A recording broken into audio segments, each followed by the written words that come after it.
শুভ কৌশিকী অমাবস্যার শুভেচ্ছা সবাইকে। সবাই খুব ভালো থাকো, সবার খুব ভালো হোক, সবার মঙ্গল হোক।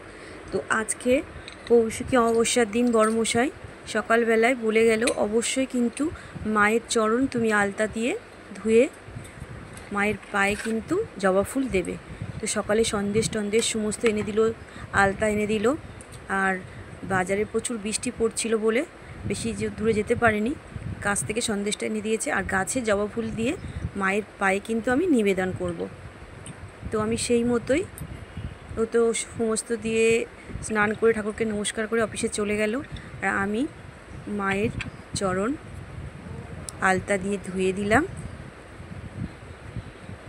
ঠাকুরকে পুজো করতে যেন আলাদা একটা শান্তি আসে, অন্য একটা আনন্দ আসে। আর তারাপীঠে যখন যাবে, মা তারার চোখের দিকে তাকাবে, তখন কিন্তু তোমরা সবাই বুঝতে পারবে যে মা কত জাগ্রত। মায়ের চোখের দিকে তাকালে তোমার চোখ থেকে কিন্তু অনর্গল জল আসবে, তোমার কিন্তু মনের মধ্যে তোলপাড় হয়ে যাবে, তোমার শরীরটা পুরো কেঁপে উঠবে।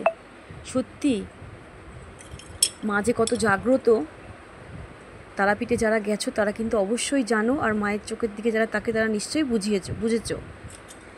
তো মায়ের চরণ ভালো করে ধুয়ে নিয়ে পরিষ্কার নতুন গামছা দিয়ে মায়ের চরণটা মুছে নিলাম।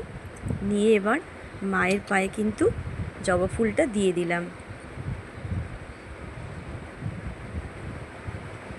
মা সবার মঙ্গল করুক, সবাই খুব ভালো থাকো, সবার বিপদে মা রক্ষা করুক, মা আমাদের সবাইকে ভালো রাখুক। পৃথিবীটা যেন সবাই খুব ভালোভাবে থাকে, পৃথিবীতে সবার যেন মঙ্গল হয়। তো কেমন লাগলো আজকের আমার এই ভিডিওটা? তোমাদের যদি ভালো লাগে জয় তারা বলে একটা কমেন্টস করে দিও, লাইক করে দিও, আর পারলে ভিডিওটা অবশ্যই শেয়ার করে দিও। সবাই খুব ভালো থেকো, টাটা।